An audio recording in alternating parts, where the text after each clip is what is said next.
Hi, I'm Kathleen Aspenns, and Ruth Toledo Altschuler and I are here today to talk about our course Botanical Families in Flower Essence Therapy. We wanted to give you a short introduction to the idea of why this is useful and interesting and truly essential for flower essence therapists and students of flower essence therapy. We are going to be highlighting two of our favorite families today, the Onagraceae and the Ericaceae. And we have a little slideshow, and we're going to show you some images so that you can start to get the feel of the family. Because when you start to understand the plant families, you'll start to see how they fit together as far as their healing qualities, and you'll be able to use your essences even with greater precision than ever before. Thank you. Thank you for this intro. And yes, I just want to underscore that this study of botanical families really sparked so much interest in really seeing the correlations between plants. And the moment that became part of my way of seeing plants, I was never able to look at them in any other way. And I was never able to not want to know more about all of these correlations. And so this is why we've put together this program. And I think Kathleen would like to begin by telling you a bit about the Ericaceae botanical family that we are so indebted to, and it's one that has one of Dr. Bach's flower essences to begin with. So we're actually going to share a slideshow with you. We're first going to share some images from the delightful Ericaceae family. The Ericaceae family is known to many of us by some of the plants like heather, blueberry, and azaleas. But we'll start with heather because Dr. Bach was the first person to make an Ericaceae flower essence by making heather. And heather is really one of those very difficult essences to use in practice because it has a lot of very judgy connotations to applying that with clients because the description of the Heather personality is someone who's needy and excessively talkative. And that's pretty hard to hear as far as offering that to someone as an essence. But what I find is heather is so helpful for what the whole family of Ericaceae provides, which is this sense of profound safety and being loved and held and cared for. And what's really the holly, or I'm sorry, the heather picture coming out is just a need to be heard and held and cared for so that you feel really safe inside. And so you don't have this kind of perpetual neediness and need to grasp and pull attention towards yourself. Heather is really such a sweet essence, and I'd really love to see it used more. And partly we can do that by recognizing that the underlying state is one of that inner child who just so deeply needed to be loved and attuned to properly. And heather helps to rebuild some of those hurt feelings and help you feel really just better within yourself. And what is it in the Ericaceae family that is a trait that you see in heather and that goes through the other essences? Tell us more about what you discovered about the Ericaceae. I really want to learn with you as well. Yeah, I've been really trying to figure out the Ericaceae for some time now because looking at it in the way that you taught me to when I was first training, you came and offered a special session on this topic of botanical families, and you were talking about the Rosaceae, and I thought that's really interesting, and now I need to figure it out for all the essence plants.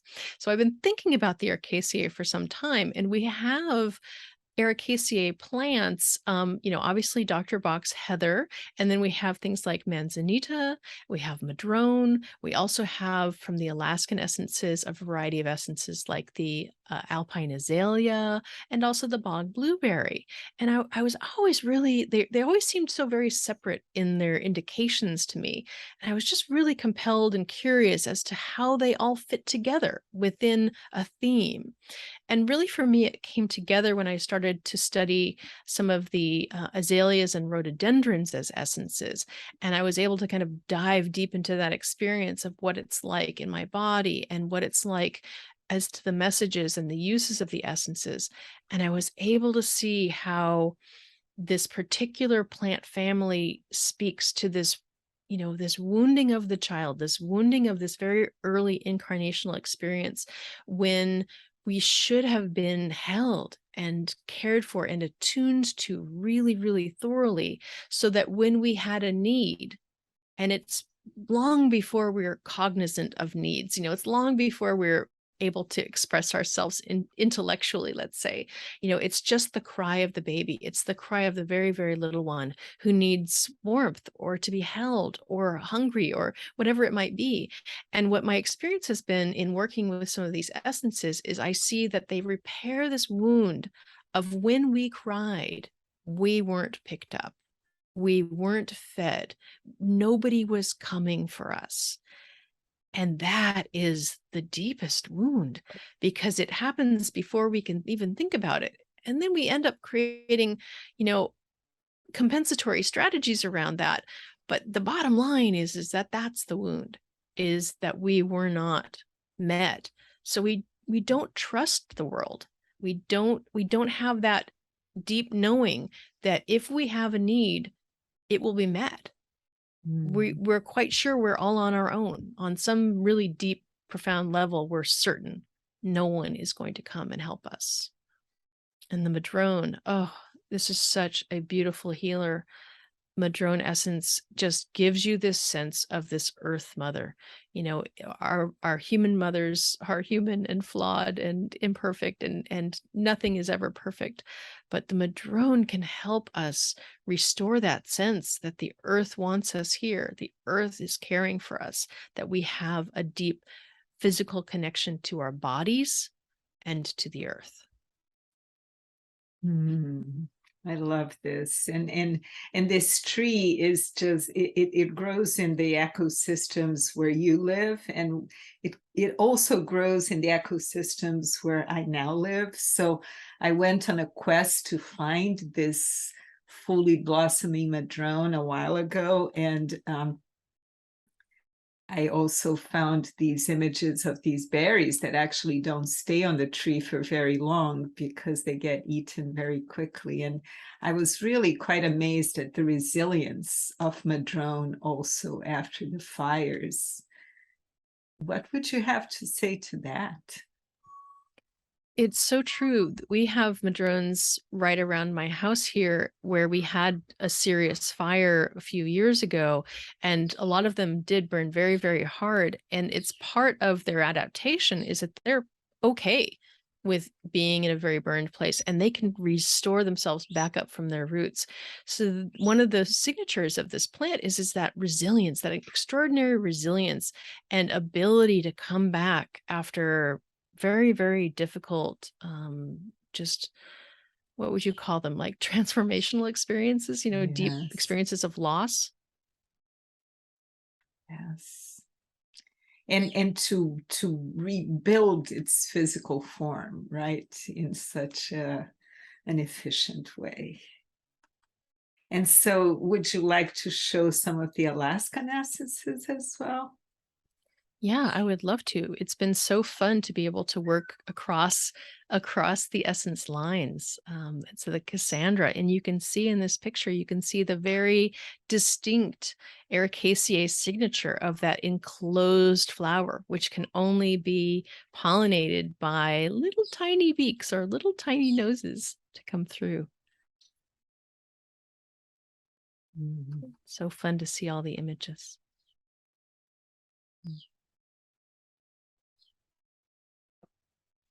And these leaves seem to be quite resilient as well. They're kind of leathery, aren't they?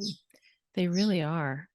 And so many of the Ericaceae grow in relatively harsh environments. That's certainly Yeah. something that the heather, sorry, the heather does. It grows in a very acidic, peaty kind of environment, and I think that a lot of the Ericaceae are really good at growing in challenging soils. And that's also a piece of the picture for us too. Is that when we grew up in challenging soils, the Ericaceae can support us. Yeah. And the Bog Rosemary. This is just such an important flower essence as well. How do you see this one in its traits as an Ericaceae? Well, you can really see that signature of the flower form, and that it has these beautiful needled leaves, which are give it that name of bog rosemary. This one for me, it's that quality of trust. You can see it grows in like a peat bog. It's growing in very acidic soils, very difficult soils for other plants to grow in, but it gives you that just sense of trust. It's such an important essence in the practice. I know I use it a lot for people who just don't feel the world is going to support them, that they don't feel a trust in universe to provide for them. And that creates so much tension in the body and so much difficulty in being fully embodied. Yeah. So maybe we will just show some of these other ones that we don't use quite as much as essences, but that are also in this context. So there is the crawberry. And if we think of it, blueberries are also in the same botanical family, right? The blueberries that we eat every day. They But are. then there's Labrador tea, which is known to be the first Alaskan essence that our dear friend Steve Johnson prepared. Tell us more about Labrador tea. I've been really excited about studying Labrador tea, especially since we've really been diving deep into the Ericaceae. And this is another reason why learning the families is valuable, because if you were just going off of the name, you wouldn't realize how there's the relevance or there's a connection to the rest of the Ericaceae in this experience, because Labrador tea is an Ericaceae. And what I find it to be really helpful and useful for is these cases that we might call like love addiction, where you have these, it's described as being for these extremes. And I think that it connects in with the Ericaceae when we tend to have sort of extreme need to bond, so where we kind of go in so quickly and so fast and so hard. And whether that's in a relationship or whether it's in other pursuits or engagements, I know that some people really like fall in love with something, and then the next week they're in love with something else.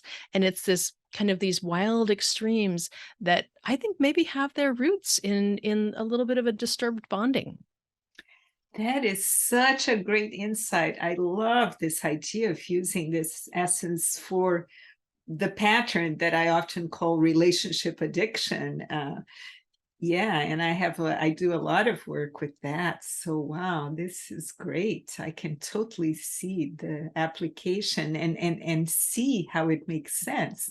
Now understanding it in the context of the botanical family that it's part of, the Ericaceae. And of course, I can see how this relates so much to, and we'll just quickly browse back to heather, because I mean, it's just so important that we realize that this nourishment from the very beginning of life that we all need, this sense of satiation, of satisfaction, of really receiving enough of what we need to then relax and trust that we're being supported. Yes. And can't you just feel it coming off of the screen? I can Yeah. feel this, just the sense of holding and the sense of enoughness, and that there's, that I'm fine. I'm cared for. I will be looked after. You just can, your whole nervous system can just relax into that. And, just so many of these signatures, like with the manzanita, to me, I think the distortion is like that first impulse of there must have been something wrong with me if I was neglected, and manzanita is like, now I need to control my body in a way that will make it more acceptable, in terms of the traditional application. It's, like harsh dieting or kind of extreme physical regimes. And instead, maybe what if we were softer with our bodies? What if we were kinder to our bodies? To be able to give the essences to help them. I mean, look how soft that is. Look how sweet that is. It wants to be sweet with you too. Mm. Yes. And I'm wondering if you want to show any of the other ones, or if you want us to bring in another family at this stage. What do you think? Well, I am really eager to see and hear your thoughts on the Onagraceae, because it's a family that I've looked at, but I know that you've looked at a lot. I want to see what you have to say about it. Yes, great. So yes, I would love to share something that I've prepared here on the Onagraceae. And because we're talking about this beginning of life and this early stage, I will begin by bringing in the evening primrose. And this is one of our very special Onagraceae flower essences that really gives us a sense of what this family brings. And I'm first going to do a little panorama, and then we can together look at the patterns that are common between these essences. So the evening primrose is one that it grows kind of vertically, and it produces many flowers that open in the early evening. And actually, there's a really nice video that we will link to you below that you can watch the gradual opening. You can even see these flowers opening just right exactly at the end of the day, when the sun is setting and the moon is rising, when there's moon. And these flowers open up with this beautiful luminous yellow color.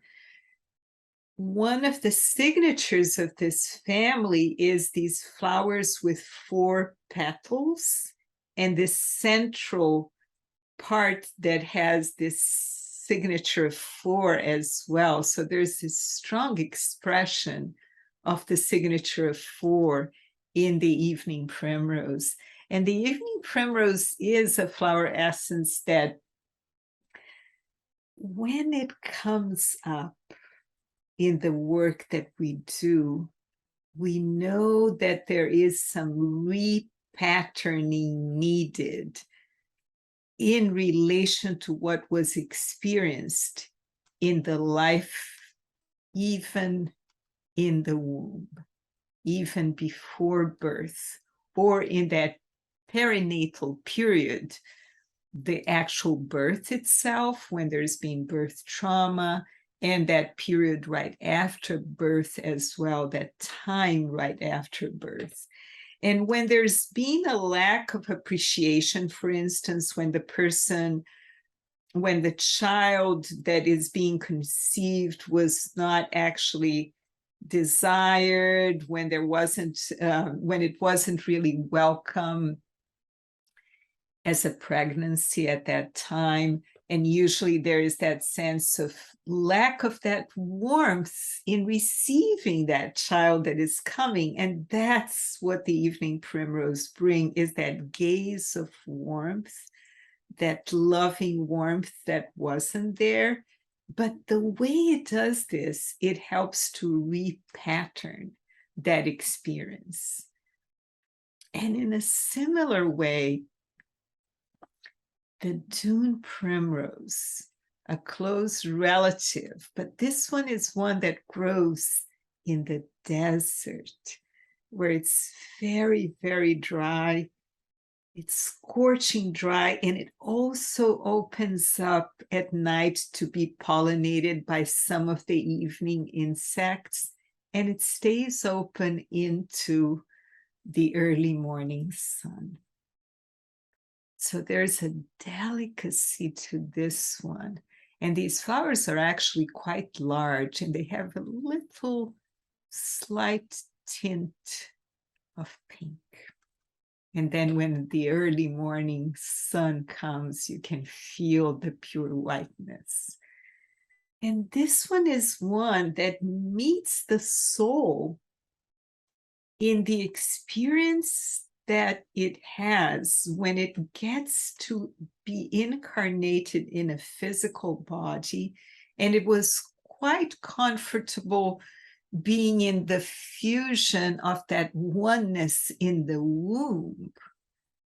But then when it suddenly finds itself out of the mother's womb as a body alone, isolated, not touched by human warmth, not hearing that familiar voice or not feeling those familiar waters, there's this sense of isolation. There's a sense of abandonment. There's a sense of separation that is felt so intensely that it's a feeling like the spiritual plane has left us behind. And the Dune Primrose is the essence that we use here, because it is the essence that brings that sense of connection with that spiritual love that was always there, that never stopped being there, and that was always embracing our inner child. And so when we are rewriting the history of our early beginnings and of our birth experience and of our post-birth experience, the Dune Primrose can be such a beautiful flower essence for repatterning this journey. And then FES has, from way before, the flower essence of the Fuchsia, which does grow wild in California, but it's also a plant that we are very familiar with as a garden plant.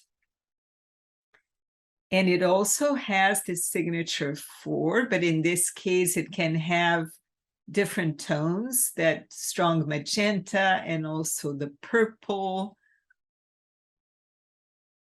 And the Fuchsia as a flower essence is also one that helps repattern. But what it helps us repattern is the flow through which our emotions usually go and route and take a route through perhaps becoming transformed into a headache or some kind of physical expression, instead of us really connecting with that emotion and feeling that emotion and allowing that emotion to come to our awareness.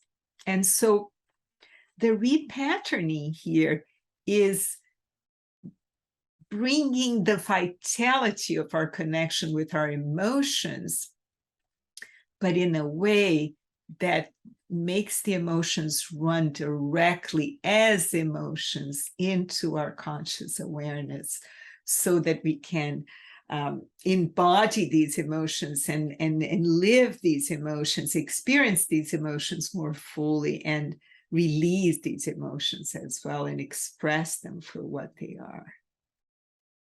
But then we have one that is perhaps one of the most expressive and indicative plants in this botanical family, and that is fireweed. Oh, and perhaps you would like, Kathleen, to add something around your use of fuchsia, because you know it as a garden plant as well, and perhaps you would like to add some more observations on this botanical family and on this and the other plants. Yeah, it's a really, I mean, fuchsia is such an interesting plant in that, those who have gardens have often interacted with it, and how it shows itself in cultivation is its incredible flexibility. It is willing to turn itself, through hybridization and breeding efforts. It can do all sorts of things. And to me, I think that there's a little bit of that in like the emotional fluidity, in that it has the ability to express all of these things. And as an essence, it teaches us how to be embodied and to have these varied and the full range of expressions that maybe had not been allowed to express in the physical form. I So, love that. it, Yes.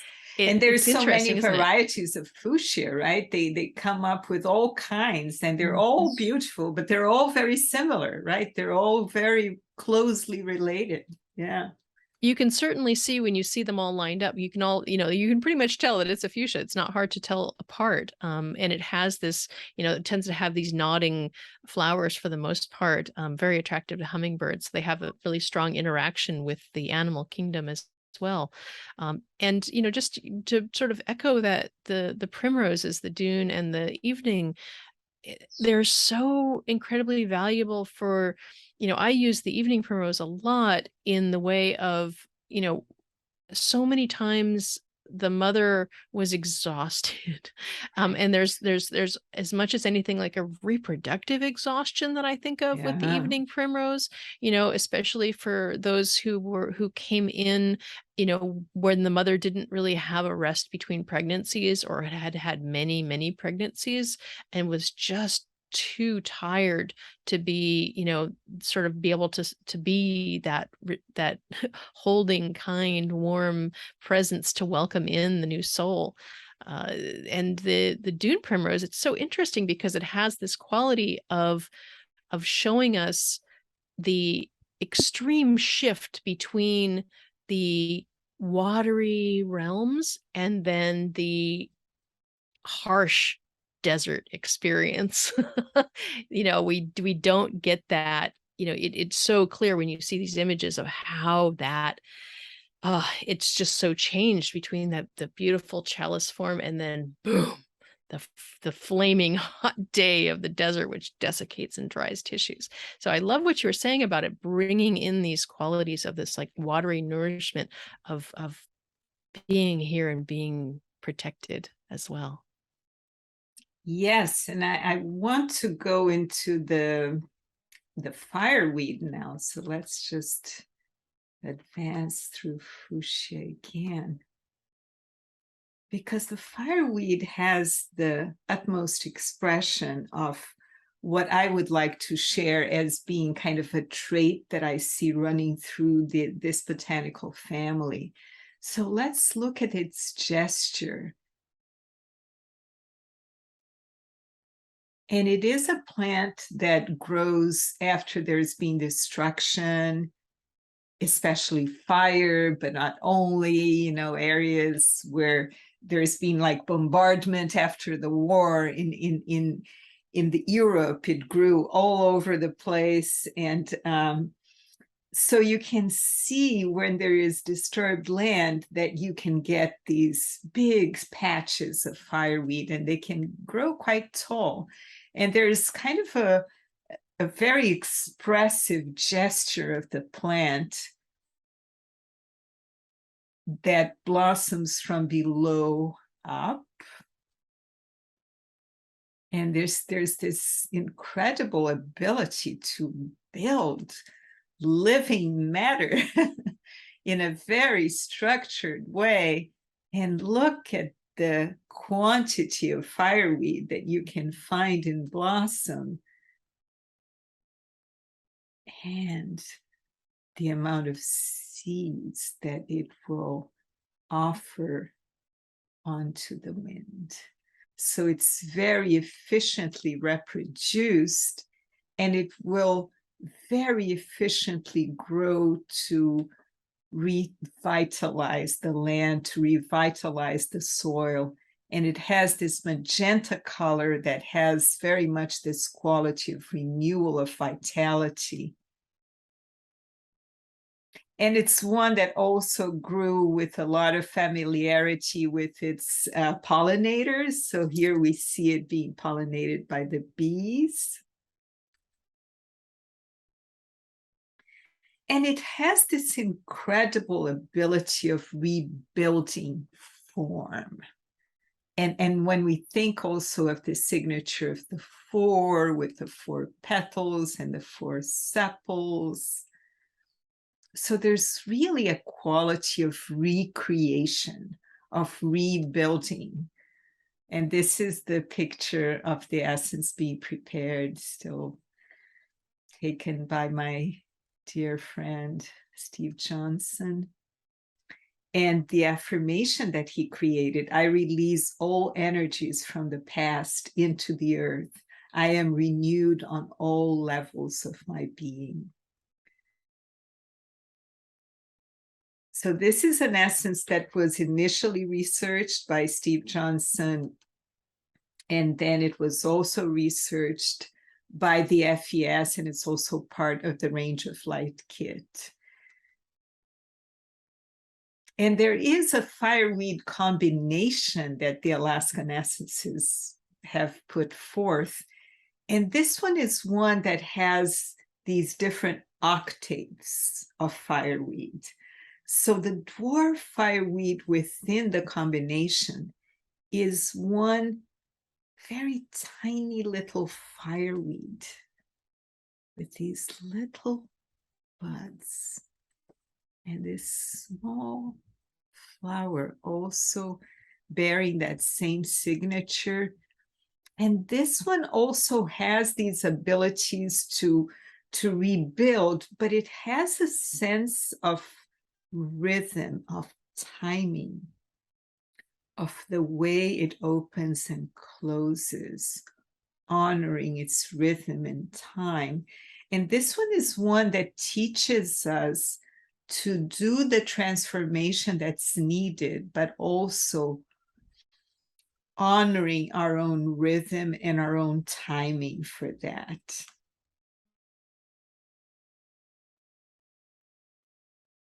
And then there's white fireweed in the Fireweed Combo. And this is a variant that grows spontaneously sometimes amidst nature. So it's kind of a miracle white fireweed that grows amidst all the magenta fireweeds. And so an essence was prepared from this one. And this one helps this deep ability of releasing trauma and putting in the fresh new energies, releasing trauma and bringing in the fresh new energies, which is a quality that all the fireweeds have. But with the white, it's this deep ability to go deeply, transmuting suffering, pain, trauma into renewed energies. And then the river beauty, completing the combination of the fireweed. Again, the fireweed with the square, with the four petals, with that same signature, with that same magenta color.